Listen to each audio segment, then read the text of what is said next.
The Lament is a short story by Anton Chekhov. In this story, a father who is desperate by his son's death wants to share his grief to receive sympathy from others.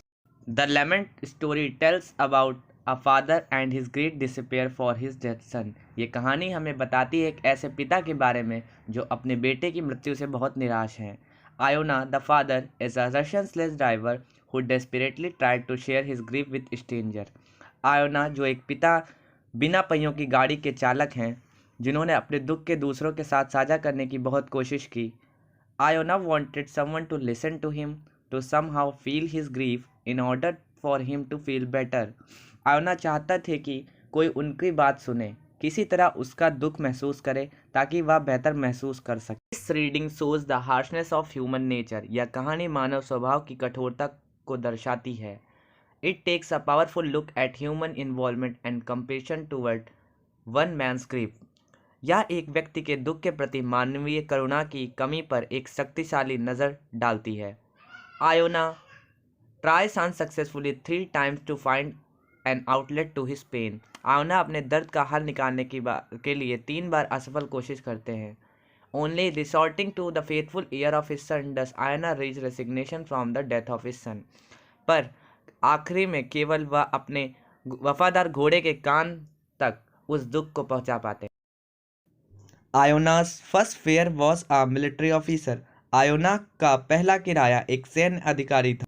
At first, this man seemed interested in Iona's story, but when Iona turned around to talk to him in more detail, the officer started shouting at him about his driving.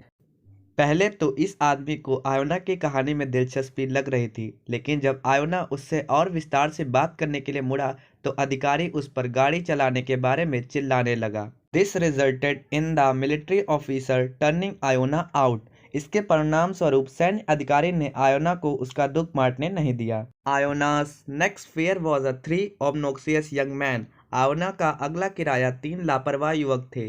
They were unruly and offensive towards Iona, but he gave them a ride anyway, hoping they would just listen to him.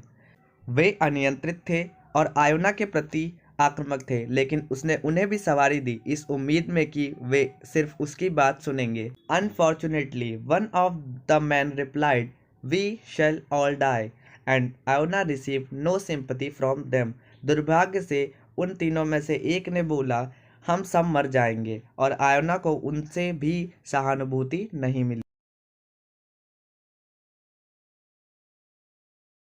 Finally, when he could no longer hold his thoughts in any longer, he took his horse back to the stable. अंत में जब वह अपने विचारों को अब और नहीं रोक सका तो वह अपने घोड़े को वापस अस्तबल में ले गया. He came upon another cabman and Iona told him about his grief, only to find the cabman was fast asleep. वह एक और कैबमैन के पास आया और आयोना ने उसे अपने दुख के बारे में बताया, पर कैबमैन गहरी नींद में था. Iona wanted to tell someone the details of his son's death, yet no one showed an interest. Iona अपने बेटे की मौत के बारे में किसी को बताना चाहता था, फिर भी किसी ने दिलचस्पी नहीं दिखाई. This only drove him deeper into grief and only intensified his emotions. इसने उसके दुख को और गहरा किया और उसकी भावनाओं को तीव्र किया. He watches crowds of people go by and the narrator adds, can he not find among these thousands someone who will listen to him? वह लोगों की भीड़ को जाते हुए देखता है और राइटर आगे कहते हैं, क्या वह उन हजारों में से कोई नहीं ढूंढ सकता जो उसकी बात सुने? In the end, Iona found refuge speaking to his horse. He poured his heart out to her and she listened. अंत में आयोना को अपने घोड़े से बात करते हुए शरण मिली. उसने अपने दिल की पूरी बात उससे कह दिया और उसने सुन लिया. Thank you for watching. Please like share and subscribe for more video.